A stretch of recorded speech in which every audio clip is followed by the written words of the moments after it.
tell you enough how great it is to finally be back. So I want to thank all the people who organized this event for giving me the opportunity to speak to you today.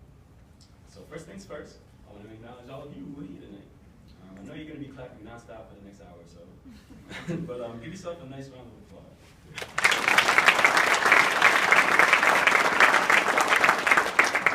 It's so incredible to see that nothing has changed here since I graduated. There are still leaders everywhere, and quite frankly, I'm honored to be in your presence. Now, I know that some of you have established yourself as leaders here on campus for a while now, and expected to be here when the year started. But others of you might not have, especially those of you first-year students who may have been nominated for the first time. I certainly was not expecting my first nomination. It was for Rising Star of the Year in 2010. And when I got the email that I had been nominated, I just remember thinking, what did I do to earn this? My idea of a leader at the time was a pretty stereotypical one, someone who was chosen to direct a group. I didn't really see that in myself as a first-year student. I didn't really think I was leading by example either. To be honest, my study habits weren't the greatest. I hadn't really learned how to be confident yet, and certainly nobody was trying to emulate my blue ball skills.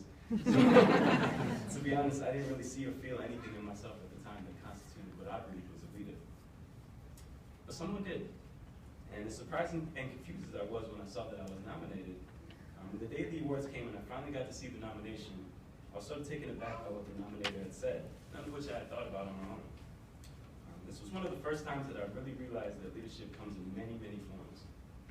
Reflecting on this influence who I would be in the years to come, I found myself constantly thinking about the things that I was doing and the person that I was, and how I could best use both to become a better leader. Two fairly recent situations illustrate this. The first was in January of last year, 2015, when I traveled to Uganda through NYU to study East African dance culture and education. I really wanted to do this because at the time I had never even left America before, and I really wanted to step out of my comfort zone. But here's the thing, this program is heavily centered on dancing, and I was not a dancer at all.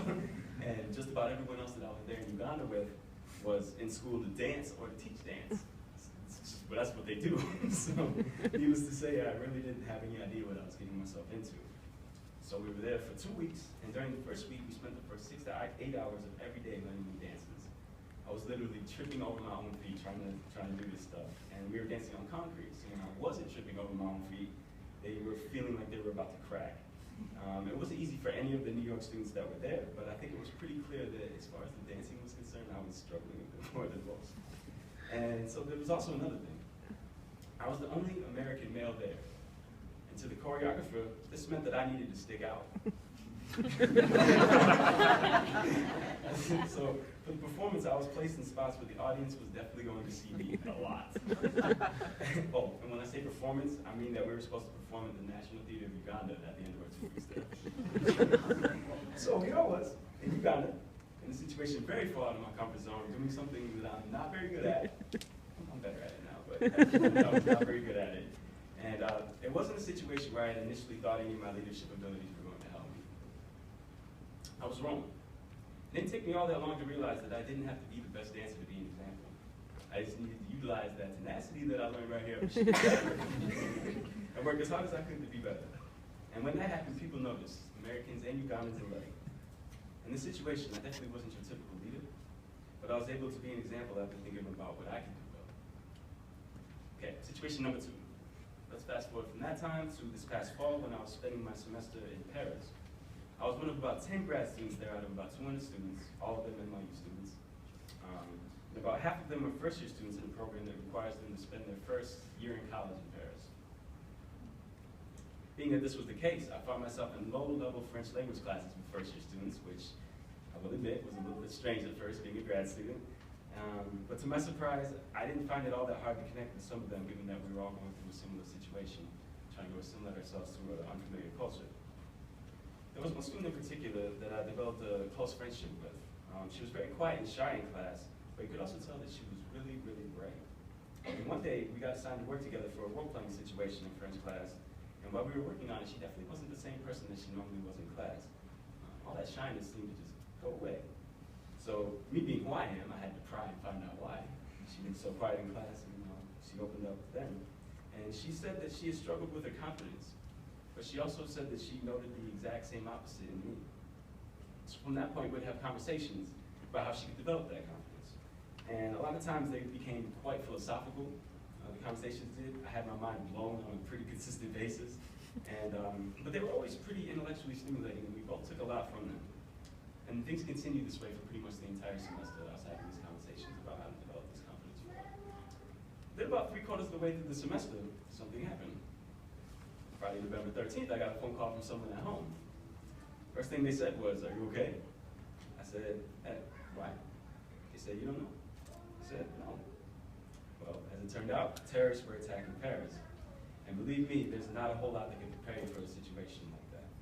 I spent the next couple of hours in a sort of mental frenzy, not really sure what was going on. In the midst of all that, the student messaged me. She was worried and said she didn't want to be alone. And she asked if I would mind keeping her company, so of course I said yes.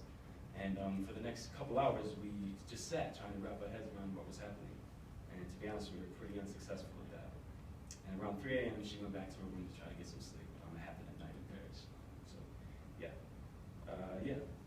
Almost immediately after she left, I began to question myself. I started to imagine being a first-year student away from home for the first time and having something like this happen.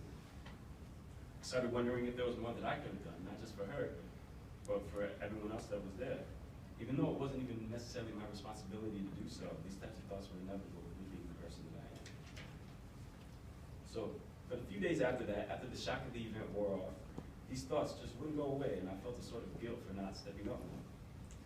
But about a week after the attacks, that student sent me a message. And this is what it said. "I notice how invested you are in making people around you happier and more conscientious. It's a rare sight.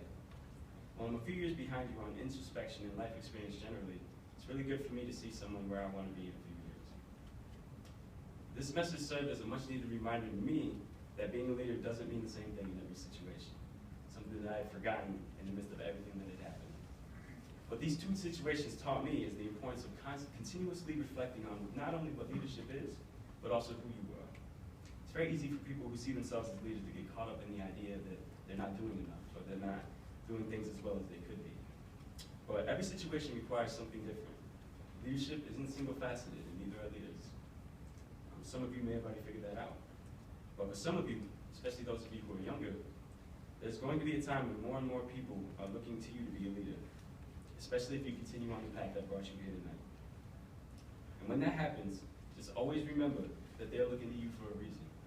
Never stop learning about yourself, because chances are you're already bringing something to the table that you don't even realize.